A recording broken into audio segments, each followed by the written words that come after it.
Hello, mutant investors. This week we'll be talking about Petroteq.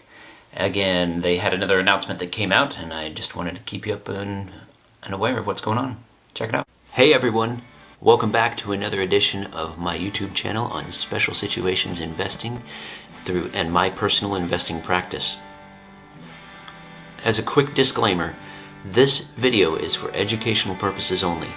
Any companies that I mention in this presentation are discussed solely for illustrative purposes. Discussing such companies and the specifics about them is to help educate me and educate you about certain special situations. It is not a solicitation to purchase them.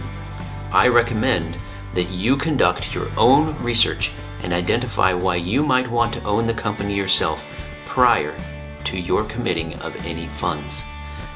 I also recommend that you seek the services of a financial advisor that has considered your personal situation as your fiduciary.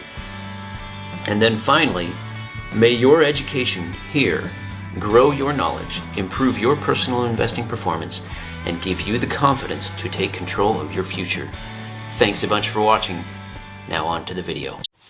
All right, so for those of you that have seen my other video on Petroteq, you know that I've been kind of watching this one. I don't have a lot of my portfolio in this. It's about 1 or 2% of my overall portfolio. It varies depending on how the market goes. Right now the market's been kind of weird, so sometimes things are up, sometimes things are down. But I have about 1 or 2% of my portfolio in Petroteq right now, and they released a statement back on the 18th of April, and they're talking about this all-cash offer from Viston and just the continuation of how things are going with that offer and when they will get it completed. This recent update included an extension of Petroteq's offer into June of 2022, and I've kind of expected this. It seems like things are they continue to take their time on this.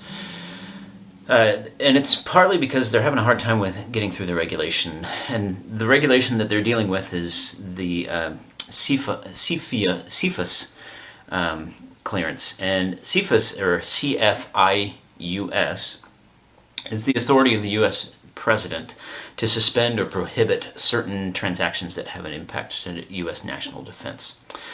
I talked about this previously. I think part of the reason why I think that they're kind of waiting on this is that because they are an oil company and they're doing oil extraction technology, that is part of the defense concern that goes along with this.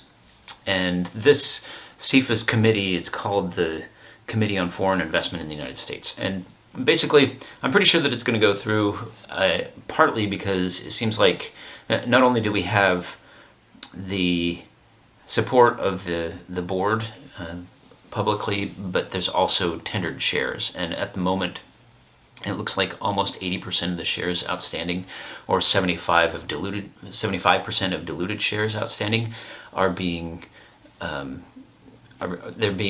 tendered for this transaction. So I expect something that'll happen. It may be a little bit longer than we think, but I have a feeling that it should be coming through sometime soon.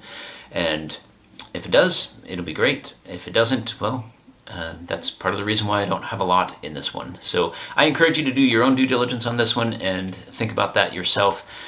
Don't expose yourself too much to something like this if you're unsure of it. And as you can see, my own investment on it is not a huge exposure as well. So anyway, thanks a bunch for watching, and we will catch you next week.